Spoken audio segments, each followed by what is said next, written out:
Thank you for joining me. I'm Alex, and I want to talk about Upwork. So, Upwork is a company that does freelance, which means you go there and either hire or offer your services. And there's actually quite a bit of potential there, which is why, like, Fiverr has been around forever, and there was another one.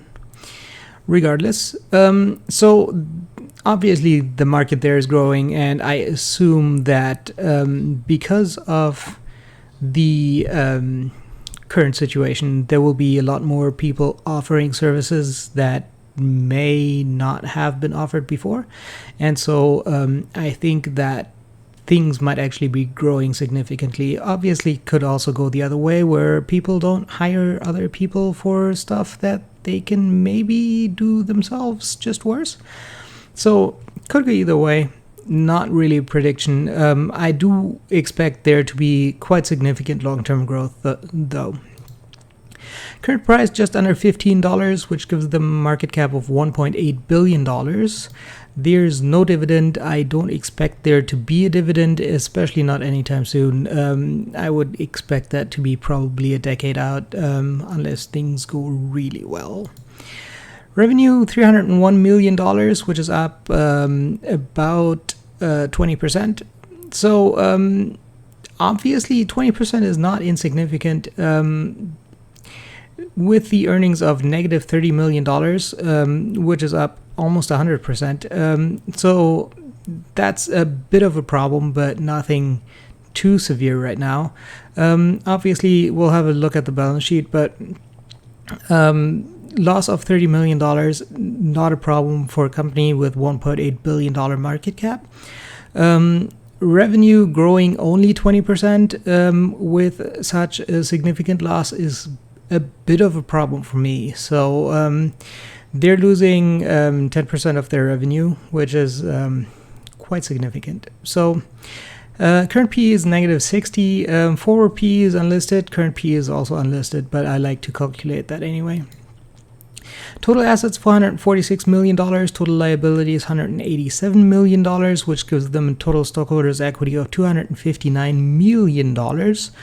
So at the current run rate, they could keep going for another 8 years before they go broke. So there's obviously not that big of a problem with the loss of $30 million per se.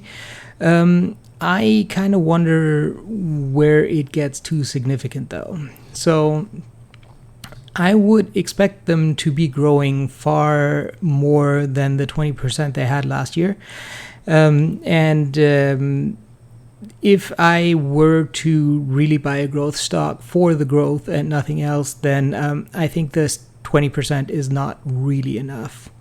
So for a growth investor, I just don't know if a market cap of $1.8 billion is justified with a revenue of $300 million and a growth rate of 20%. So I don't really like this as a growth stock. I think that there's many companies out there that are growing far more significantly than 20%. And obviously, some of them even have some earnings. Also, that is, although that is very rare. So I don't think that growth investors should be buying this. Obviously, dividend investors should also not be buying this because there's no dividend. For a value investor, the balance sheet does look pretty nice. PE in the negative is always way bad. I don't expect there to be a profit next year or, well, maybe the year after that. But to get to a reasonable PE, they would have to kind of get to a revenue of maybe triple what they have now. And even that is kind of pushing it. So that's going to take several years. So for a value investor, obviously, this is also not a great stock. Side note, for a growth investor, the growth is there. It's just slower than we kind of want. The loss is not really significant. As I said, they would go broke in like over 8 years. So that is not a problem either. So if you want a safe-ish growth stock, then this might be decent.